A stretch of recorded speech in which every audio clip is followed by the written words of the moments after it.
All right, we just saw Alien Romulus, and but I really wanted to do our first review with this movie because Alien is one of my favorite franchises ever, and I honestly, I just want to know what you think. All right, so on three, give me a thumbs up or a thumbs down. One, two, three.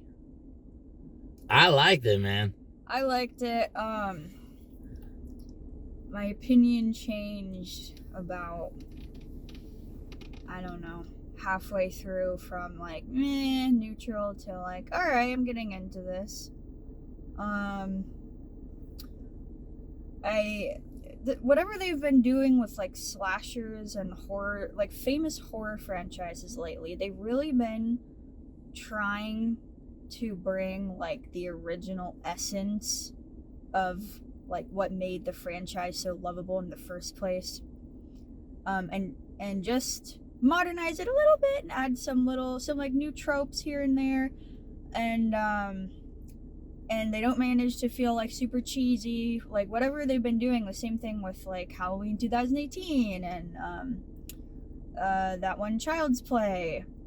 And I feel like this fell into that category of like, yeah, they're good additions to the franchise. Yeah, I agree. This one felt like at the first like half of it, I was into it actually because like I'm used to older movies where they kind of take their time with things and they let like the feeling of the world settle and the characters. You really kind of get to know the characters, and but being used to modern movies, I was like, it's a little bit slow, but things get very interesting and a little bit unexpected, a little bit like shocking at points, and to the point where it just I was really hooked by the end of it. Yeah. Um, the first half is just it's gonna. I don't think you see any alien for like an hour. Um, Well, yeah. I mean, I honestly haven't watched. I watched the first Alien, obviously, and then what one did you show me? I think you showed me two aliens, and three. aliens. You saw aliens with the marine one with Bill Yeah. Paxton and everything. Yeah, yeah. Yeah. I've So seen every single one. yeah, Um, but well, that was how it was in the first movie. It was like you don't really see it for a long time. It's that art has kind of been lost a little bit on the modern generation of movies. The art of not showing the monster. You oh guys, yeah. what's gone so wrong Speaking, with yeah. that? With what did we see? The um A Quiet Quiet Place. Place. Yeah, okay. I know everybody already knows what the monster looks like, but in the first like 20 minutes, they're just like in Oh, they're broad everywhere. daylight. Boom, fools. Just here I Instantly. am. Like, Woo. oh, okay. Yeah, but this one though, I really feel like it went kind of back to basics. It's not like a crazy, uh, big epic storyline. It. Speaking of not showing much, that's what I liked about the trailers, by the way, because a lot of stuff that happened, I had no idea. I had no idea what to expect. Is this a prequel? Is this a sequel? But the way they do it, I'm not gonna try to give spoilers here, but it touches on Alien One and Prometheus. Um, there's just enough nostalgia, but with a purpose, because what it brings back or to and fro, it connects just perfectly to create like a little continuation of a side story. Yeah, I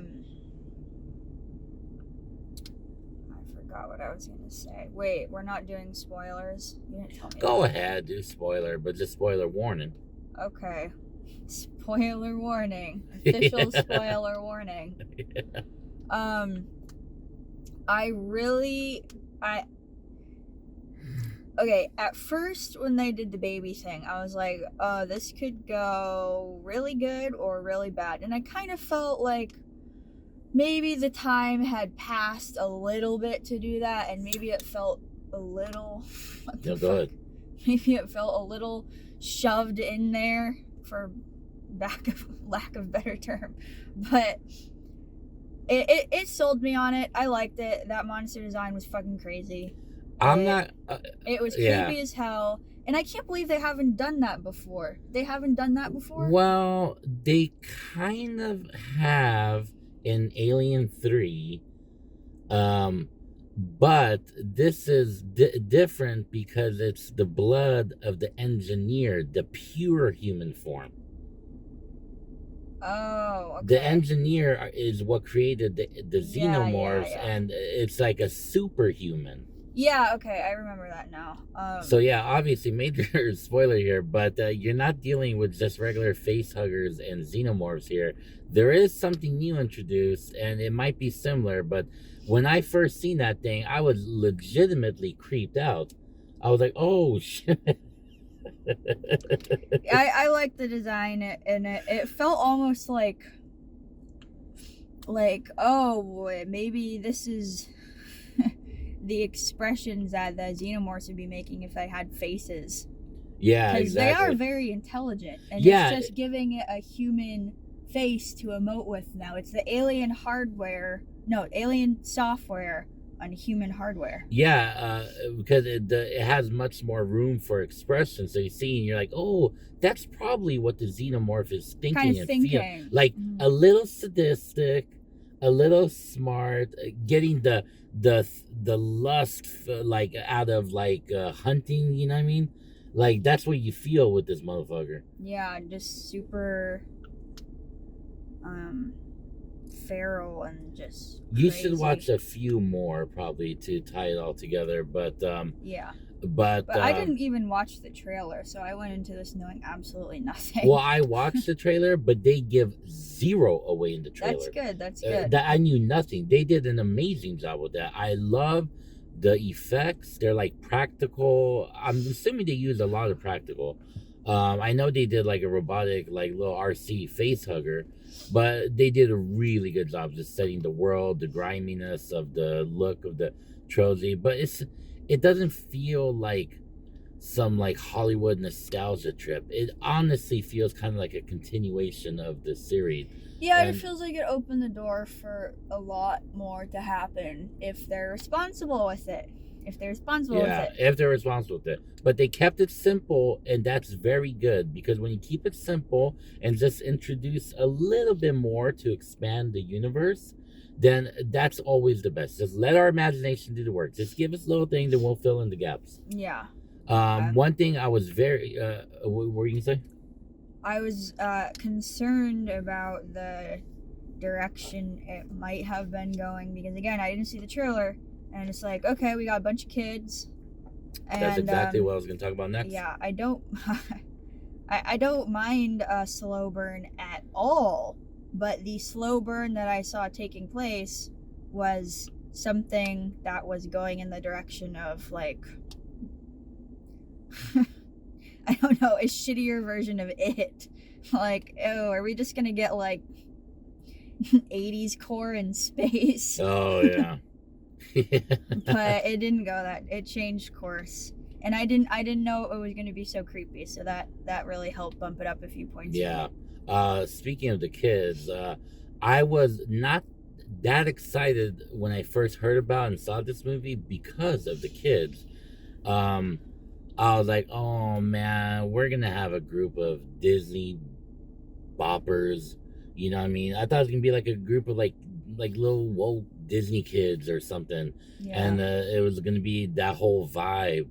But the kids they got, well, I don't want to say they're kids, but very young adults, they did an amazing job. I thought they were all great actors. The synthetic, the supporting cast, everyone, I thought they were very good. Yeah. They must have come from like the Wales School of Acting or something, because they all had accents, and they didn't feel like your typical LA actors. The British kids were really good actors. So yeah. What accent is that? Like Cockney? There was a couple. There were a few, yeah. Yeah, I was confused because it was like Mexican, but he was speaking English or something. Yeah. But it was pretty damn good. Anyways, I think just for first impression, that I liked it. slightly slow, but in a good way. That's kind of reintroduces the world to us a little bit. Fucking thumbs up for me. Probably the best Alien since like the second one. It's the best one I've seen since I started caring about seeing the new ones. All right, guys. Till next time. Bye bye.